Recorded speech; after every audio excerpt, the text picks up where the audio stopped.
여러분, 오늘은 주현절의 두 번째 주일이고 1월의 세 번째 주일입니다.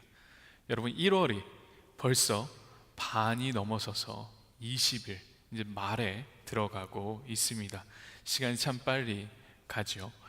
여러분, 지난 송구 영신 예배 때 그리고 1월 첫 예배 때 결심하셨던 그 새해의 계획들, 그 레졸루션을 잘 지켜나가고 계신가요? 다들 제 눈을 피하시네요. 예. 만약에 아직까지 그거를 20일이 됐는데 지키시고 계신 분이 있으면은 굉장히 축하드려야 될 일입니다. 1000명 중에 1명 정도만이 새해 계획을 한 달 정도를 지킬 수 있다고 그렇게 이야기를 들었습니다. 만약에 제가 내일부터 나는 마라톤을 해야지 라고 결심을 하면 제가 내일부터 마라톤을 뛰는 게 가능할까요? 가능하지가 않겠죠. 아마 저는 유명을 달려야 할지 모릅니다. 마라톤은 결심만으로 되는 것이 아니죠. 평소에 달리기를 좋아하고 즐거워하고 매일 뛰는 습관이 없으면 결심만으로 뭔가를 새롭게 시작한다는 것은 매우 어려운 일입니다. 여러분, 저는 시간이 있을 때 TED, TED 톡을 즐겨 듣습니다. 여러분 혹시 들어보셨나요? TED 톡? Technology, Entertainment, Design의 약자를 따서 하는 국제적인 이슈와 과학적인 이슈와 여러 가지 다양한 분야와 관련돼서 강연회를 하는 것을 말합니다. 이 강연은 한 18분, 15분에서 18분 정도의 아주 짧은 시간에 이루어지게 됩니다. 강연자들은 각 분야의 저명한 인사들과 또 괄목할 만한 업적을 이룬 사람들이 대부분이어서 들으면 매우 유익한 인사이트를 얻을 수가 있습니다. 그런데요, 제가 최근에 세바시라는 것을 알게 됐어요. 혹시 세바시 뭔지 아시나요? 여기서 이제 연령대가 이렇게 조금 구분이 될 수가 있어요. 세바시를 아시는 분들과 모르시는 분들이. 이 세바시라는 것은 세상을 바꾸는 시간 15분, 이것의 약자입니다. 2011년부터 EBS와 청어람 아카데미가 공동 기획을 한 미니 강연 프로그램인데 이것을 한국판 테드라고 불러요. 그래서 유튜브에 제가 찾아보니까 이미 아주 많은 강연들이 올라와 있어서 요즘에는 그 세바시를 즐겨 보고 있습니다. 제가 지난주에 그 중에 최명긴 님의 당신의 결심을 지키려면 이라는 제목의 세바시 강연을 보았습니다. 그것을 보면서 새해 계획과 결심에 대해서 인사이트를 얻을 수가 있었어요. 전에 해보지 않았던 일을 새롭게 하기로 결심하는 것은 누구나 꿈을 꾸는 일이라고 합니다. 새로운 일을 시도하고 그것을 성취해냄으로써 얻게 되는 만족감이 아주 크기 때문이죠. 그리고 하나하나 그렇게 이루어 나갈 때마다 얻는 성취감이 자존감을 높여주게 됩니다.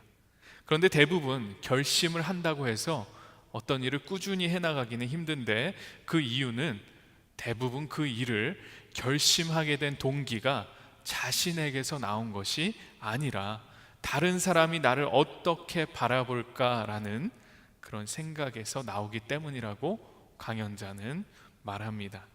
많은 사람들이 자신의 자존감을 자기 자신에게서 찾는 것이 아니라 남이 나를 어떻게 생각하는지에 기준을 맞추고 있기 때문에 문제가 된다는 이야기입니다. 진정 자신이 원하는 것이 아니라 단지 보여지기에 쿨하고 남이 보기에 있어 보이고 또 멋진 것을 하려고 하기 때문에 어떤 일을 꾸준히 이루기가 힘들다는 것입니다. 저는 이 강연을 들으면서 많은 공감을 했습니다. 결심을 지키기 위해서는 단지 결심하는 것을 넘어서서 습관을 바꾸는 것, 라이프 스타일을 바꾸는 것을 필요로 합니다.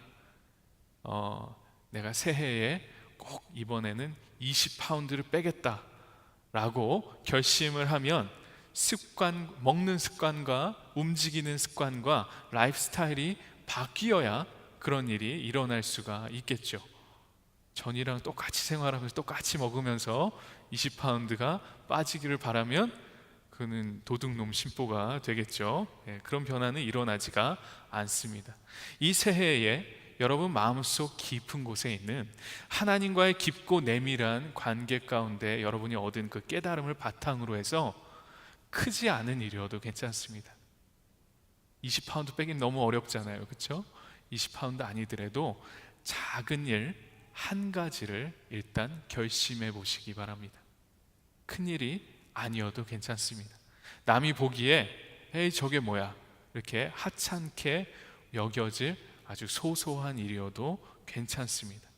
이 새해에 하나님께서 주시는 그 놀라운 가능성에 여러분의 삶을 맡기고 한번 도전해 보시기 바랍니다. 한번 새로운 꿈을 꿔보시기 바랍니다. 하나님의 부르심을 믿고 여러분의 삶을 한번 조금씩 변화시켜 보시기 바랍니다.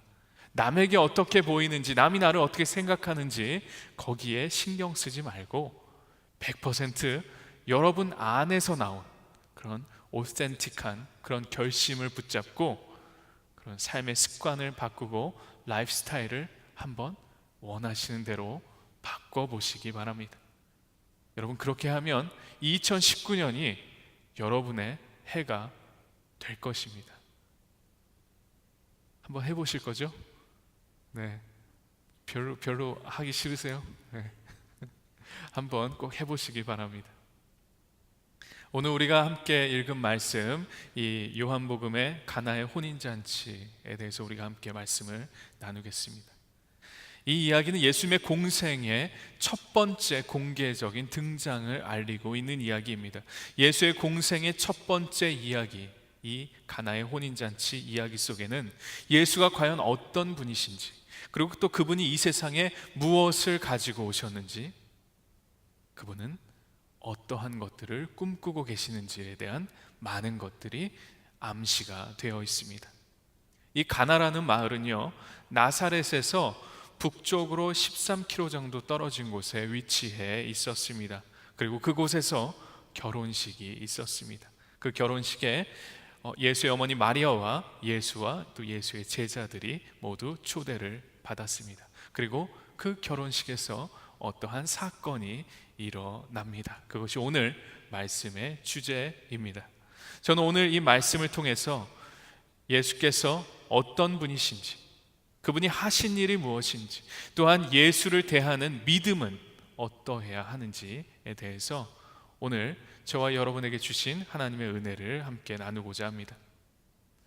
먼저 우리는 이 혼인 예식에 예수께서 참석하신 것에 주목해 보겠습니다. 결혼 예식은요, 두 사람이 하나님과 사람들 앞에서 언약을 하는 자리입니다.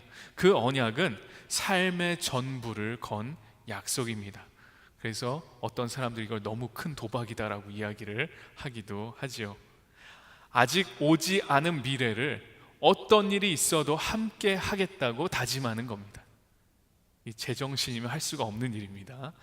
그렇기 때문에 성경에는 하나님의 택하심을 받은 이스라엘 민족과 하나님의 관계를 이 혼인 관계, 결혼 관계로 비유하는 구절들을 많이 찾아볼 수가 있습니다. 가장 대표적으로 호세아 선지자를 들 수가 있어요. 호세아 선지자는 하나님의 말씀을 받고 음란한 여인이었던 고멜과 결혼을 합니다. 하나님의 언약을 받은 백성이 하나님을 떠나 우상을 숭배하고 하나님이 아닌 다른 것들을 더 신뢰하던 그 이스라엘 백성의 행태를 상징적으로 드러낸 결혼식이었습니다. 호세아서 1장 2절은 이렇게 이야기합니다. 주님께서 처음으로 호세아를 시켜 이스라엘 사람들에게 말씀하실 때에 주님께서는 호세아에게 다음과 같이 말씀하셨다. 너는 가서 음란한 여인과 결혼하여 음란한 자식들을 낳아라. 이 나라가 주를 버리고 떠나서 음란하게 살고 있기 때문이다. 이스라엘 백성을 향한 하나님의 은혜는 그대로였는데 이스라엘 백성들의 마음이 변했습니다. 하나님을 떠나서 하나님의 그 언약을 저버리고 바알을 섬겼습니다. 바알은 그들의 욕망을 투영하고 있는 그들이 만들어낸 신이었습니다. 바알은 팔레스타인 지역에 널리 믿어진 풍요의 신입니다. 이 풍요의 신은 바로 사람들의 욕망을 이루어 주는 그러한 존재로 그려집니다. 이 바알은 다름 아닌 물신, 즉 맘몬입니다. 맘모니즘에 눈이 멀어서 하나님을 저버린 그들이지만 그런 이스라엘 백성을 하나님께서는 버리실 수가 없었습니다. 호세아 선지자의 결혼이 말해주듯이 하나님은 그런 이스라엘 백성을 다시 끌어안을 수밖에 없습니다. 호세아서 2장 19절 이하는 이렇게 말씀하고 있습니다. 그때에 내가 너를 영원히 아내로 맞아들이고 너에게 정의와 공평으로 대하고 너에게 변함없는 사랑과 긍휼을 보여주고 너를 아내로 삼겠다. 내가 너에게 성실한 마음으로 너와 결혼하겠다. 그러면 너는 나 주를 바로 알 것이다. 호세아 선지자에게 주신 말씀을 통해 그때가 되면 하나님께서 그 백성을 받아들이시고 결혼으로 비유되는 이 영원한 언약을 다시 세우실 것이라 말씀하십니다. 변함없는 사랑과 긍휼의 마음을 보여주고 정의와 공평으로 대하며 배반하는 이스라엘을 영원한 아내로 받아들이겠다고 약속하십니다. 이렇게 절절한 하나님의 사랑은 인간들의 연약함과 배반에도 불구하고 결코 식지 않습니다. 그 때가 되면 그 일이 일어난다고 하셨습니다. 그 때에 이러한 일들이 일어날 것이라 호세아 선지자는 말하고 있습니다. 여러분, 호세아 선지자가 예언하였던 그 때가 이 가나의 혼인잔치를 통해서 예수 그리스도를 통해서 세상에 선포되었습니다. 호세아서에서 외쳤던 이스라엘의 구원의 때를 이 가나의 혼인 예식이라는 상징을 통해서 예수께서는 선포하고 계신 것입니다. 예수께서 참석하신 가나의 혼인잔치는 예수 그리스도를 통해서 이 땅에 가지고 오신 하나님의 구원의 때를 말해주는 시간입니다.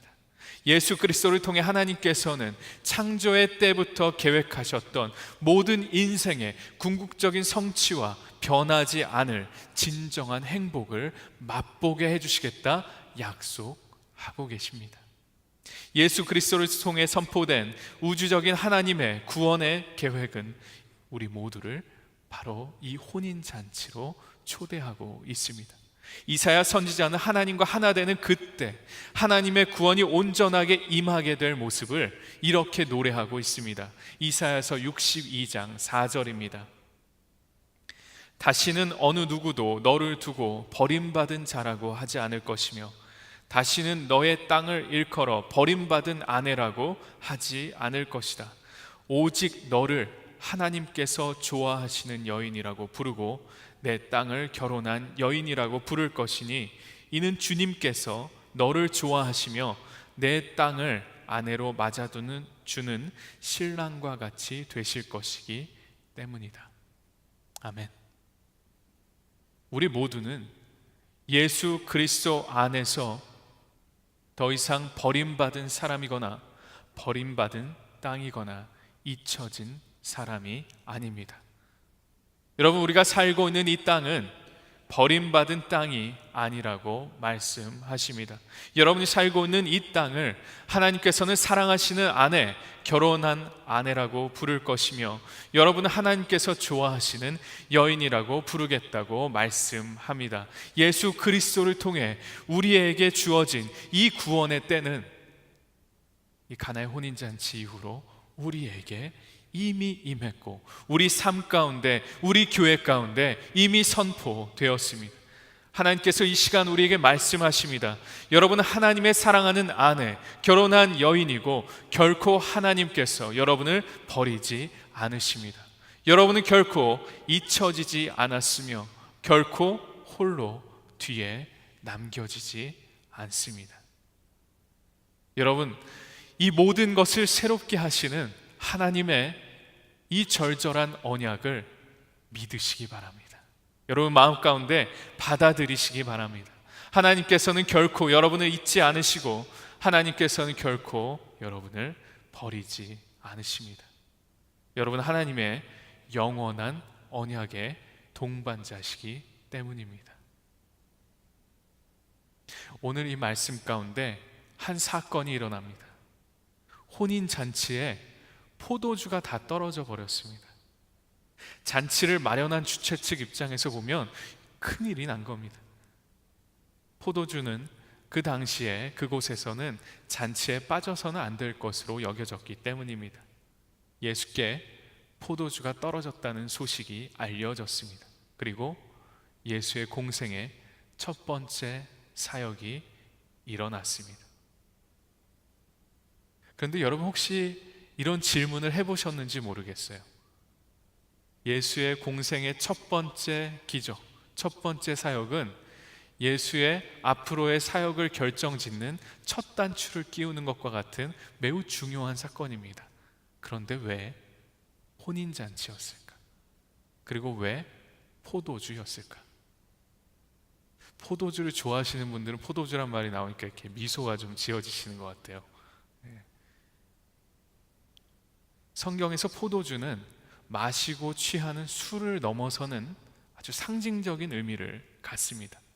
포도주는 한 해 농사의 결실이고 올리브 기름, 타작마당의 곡식과 더불어서 풍요로운 축복을 상징하는 것입니다. 요엘서 3장 18절은 이렇게 말씀하고 있습니다. 그날이 오면 산마다 새 포도주가 넘쳐 흐를 것이다. 언덕마다 젖이 흐를 것이다. 유다 개울마다 물이 가득 차고 주의 성전에서 샘물이 흘러나와 시딤 골짜기에 물을 데워줄 것이다. 이 요엘서에서는 하나님의 때가 되면, 그 날이 오면 하나님과 함께하는 기쁨과 삶의 풍요를 다함없이 맛보게 될 것이라 이야기하고 있습니다. 포도주는 바로 그 기쁨과 풍요로움을 우리가 살아가는 이 시간에 맛보는 것을 의미합니다. 하나님의 다함없는 그런 사랑과 풍요로움, 영원한 기쁨과 하나님과 하나됨의 상징이 바로 이 포도주인 것입니다. 이 포도주로 상징되는 풍요로운 기쁨이 가득한 하나님의 때는 예수 그리스도를 통해서 이 땅에 선포되었습니다.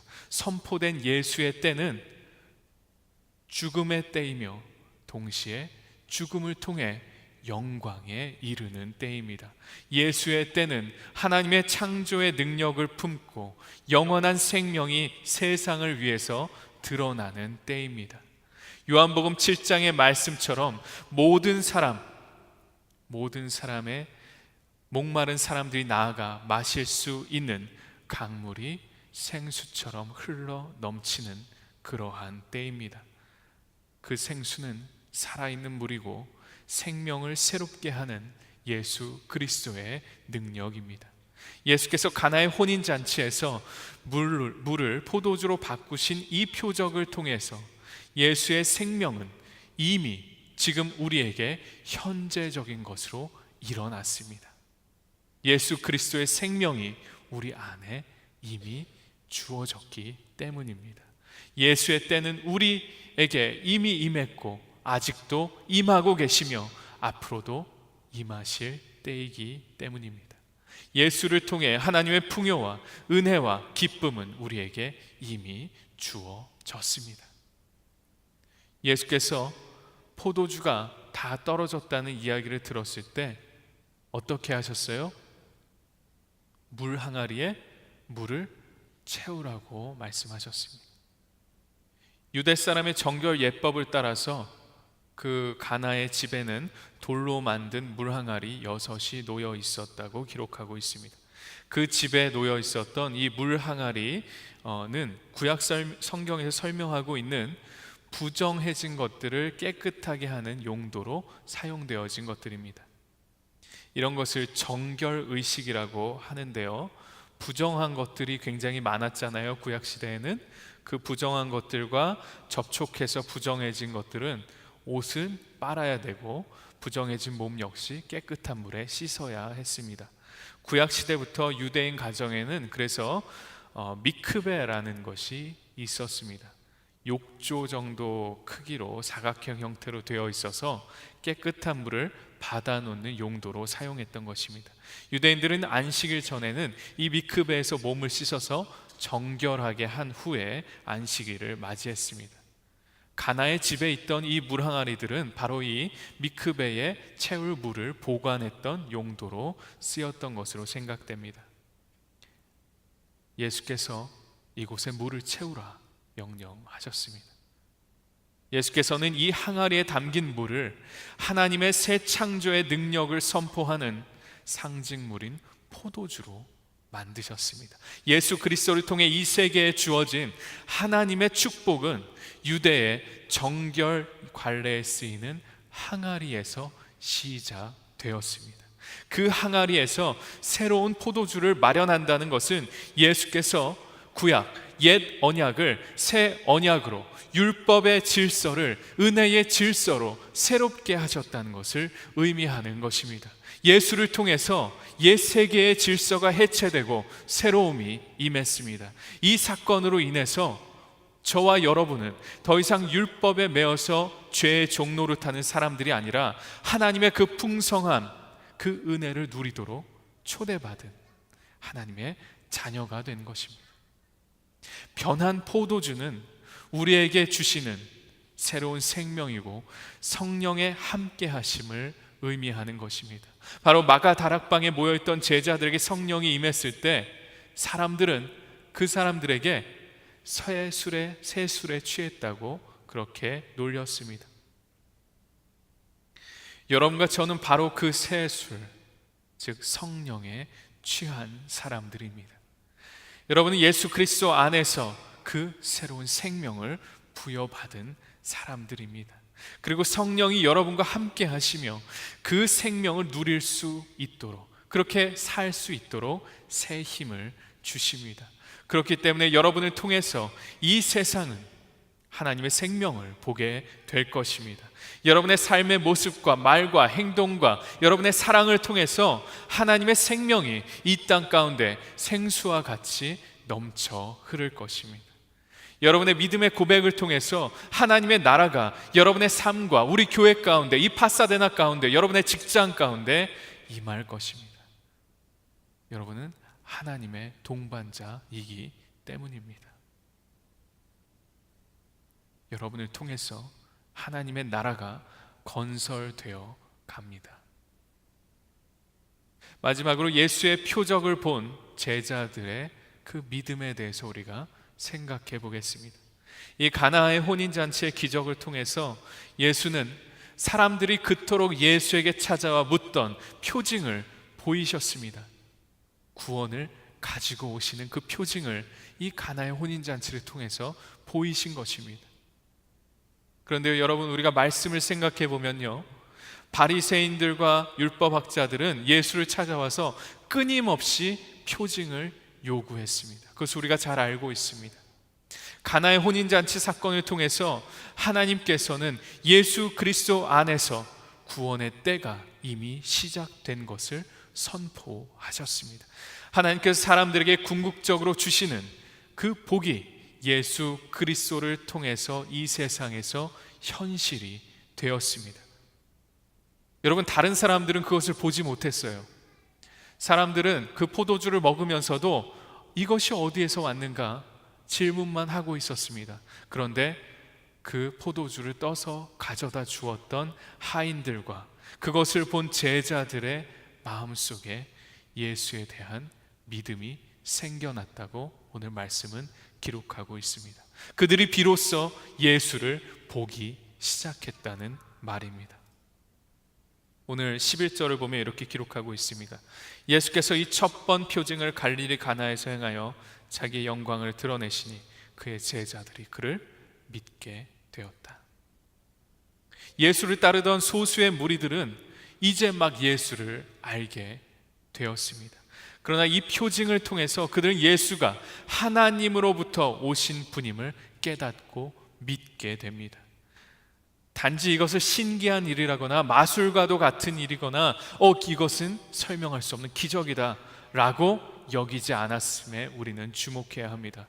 결코 여러분, 기적은 여러분에게 믿음을 가져다 주지 않습니다. 그 기적을 통해서 드러내는 표징이 새로운 것을 깨닫게 하고 여러분의 믿음을 자라게 합니다. 기적 그 자체가 아니라 그 기적의 의미를 깨닫는 것이 중요하다는 말입니다. 기적이 일어나면 그것이 신기하고 놀랍기 때문에 그 현상에 주목하게 되고 집중하게 됩니다. 그러나 정작 정말 중요한 것은 하나님께서 그 기적을 통해서 어떤 것을 말씀하고 계신가입니다. 다시 말해서 우리 눈에 보여지고 들려지는 것, 만져지는 것들, 이 현상적인 것으로 드러나는 것을 넘어서서 그 이면에 계신 하나님을 바라볼 때 우리는 진정한 믿음에 이를 수 있는 것입니다. 여러분, 보여지는 것에 여러분의 마음을 뺏기지 않으시기 바랍니다.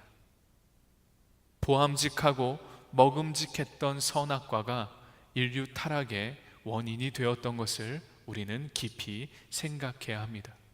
예수께서 수많은 기적을 행했음에도 불구하고 이 바리새인들과 또한 율법 학자들은 끊임없이 표징을 요구했습니다. 그들이 원하는 그 표징, 그 기적을 보여달라 끊임없이 요구한 것이죠. 그들은 기적에만 눈이 고정되어 있었습니다. 보여지는 것에만 그들의 모든 감각이 집중되어 있었습니다. 이들은 결코 그 기적을 통해서 하나님께서 어떠한 일을 하고 계신지를 깨닫지 못했습니다. 정작 그들의 눈이 가려져 있었기 때문입니다. 그들은 하나님, 그 너머에 계신 하나님을 깨닫지 못했습니다. 바라보지 못했습니다.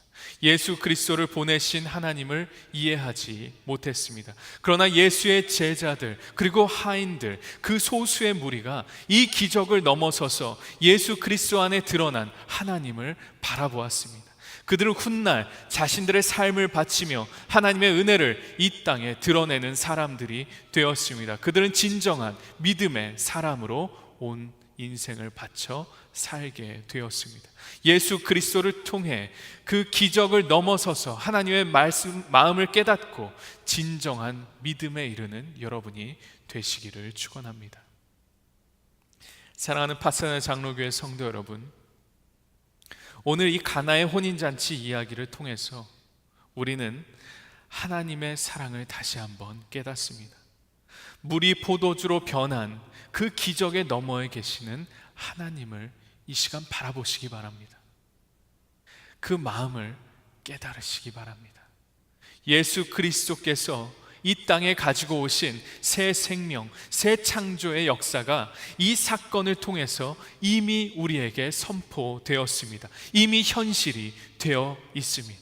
하나님의 때가 예수의 때와 함께 만났습니다.